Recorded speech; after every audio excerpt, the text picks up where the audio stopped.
السلام علیکم ورحمۃ اللہ وبرکاتہ۔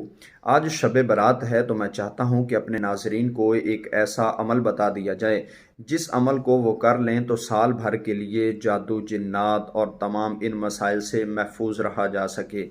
تو اس کے لیے علماء عاملین بتاتے ہیں کہ جو بندہ 15 شعبان المعظم کو غسل کر لے، اور غسل کرنے کا طریقہ بھی میں آپ کو عرض کرتا ہوں کہ کس طرح غسل کیا جائے گا۔ فرماتے ہیں جو بندہ غسل اس طریقے کے مطابق کر لے گا، اللہ تعالیٰ نے چاہا تو سال بھر وہ جادو کے اثرات سے محفوظ رہے گا۔ اور غسل کرنے کا طریقہ یہ ہے کہ آپ نے بیری کے 7 پتے لے لینا ہے، اور 7 پتوں کو آپ دھو کر اس کو اس پانی میں ڈال لیں جس پانی کے ساتھ آپ نے غسل کرنا ہے۔ اس پانی کو آپ آگ پر رکھیے، اس کو جوش دیں۔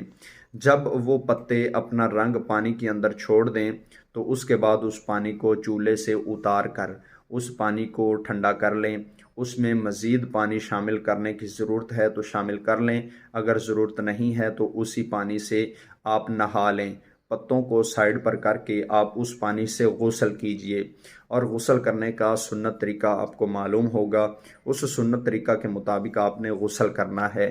انشاءاللہ جو بندہ 15 شعبان کو اس طریقہ کے مطابق غسل کر لے گا، اللہ تعالیٰ نے چاہا تو سال بھر کے لیے جادو جنات آسیب سے اس کی حفاظت رہے گی۔ یہ طریقہ اور لوگوں میں بھی شیئر کر دیجئے تاکہ اور لوگ بھی اس طریقہ کے مطابق غسل کر کے اپنے آپ کو کسی حد تک محفوظ رکھ سکیں۔ مجھے دیجئے اجازت۔ السلام علیکم ورحمۃ اللہ وبرکاتہ۔